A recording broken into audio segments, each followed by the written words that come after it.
თანამედროვე ტექნოლოგიურ ევოლუციური და გლობალისტური სამყაროს ყოველდღიურობა ისე სწრაფად იცვლება, რომ რაიმე შორეულის პროგნოზირება ხშირად მე პირადად ღიმილს მუღრის, რადგან გარემოებები სწრაფად ცვლადი და უპროგნოზოა.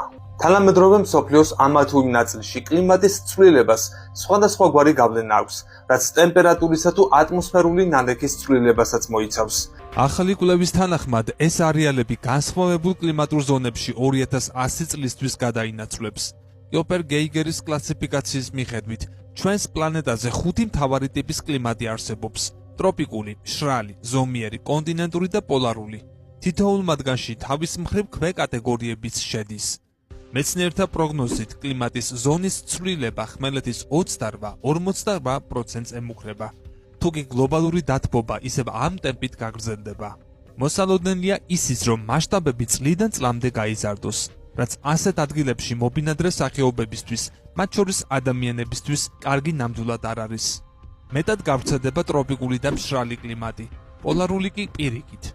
ასევე ოდნავ შემცირდება ზომიერი და კონტინენტური ზონების მასშტაბები.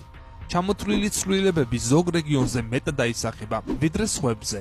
მაგალითად, ევროპის 80-90% სხვა კლიმატურ ზონაში გადაინაცვლებს, ხოლო ჩრდილოეთ ამერიკის შემთხვევაში ეს 47-66%-ში მოხდება.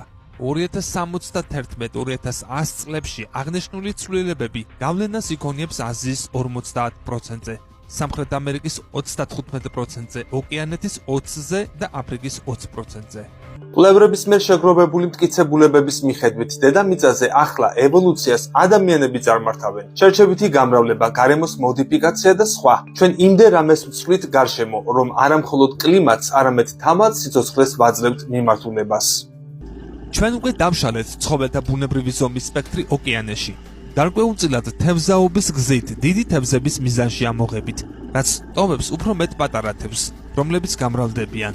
ბევრი თევზი ახლა 20%-ით პატარაა და მათი სიცოცხლის ციკლი საშუალოდ 25%-ით მოკლეა. იცვლებიან ფრინველებიც, როგორც ზოოლოგმა სარა ოტომ აღნიშნა, 2018 წელს კლდის მერცხლების ფრთების სიგრძე დამოკლდა გზებთან ახლოს, რადგან გრძელფრთიან მერცხლებს უჭირდათ მანევრირება და ხშირად ავტომობილების მსხვერპლი ხდებოდნენ.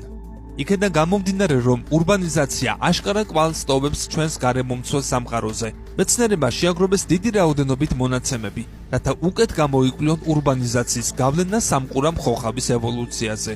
ამ გზით ისინი იმედოვნებენ, რომ ზუსტად დაადგენენ, როგორ უწყობს ადამიანის საქმიანობა ხელს მსგავს ცვლილებებს და როგორ შეიძლება ევოლუციის უსაფრთხო გზით წარმართვა.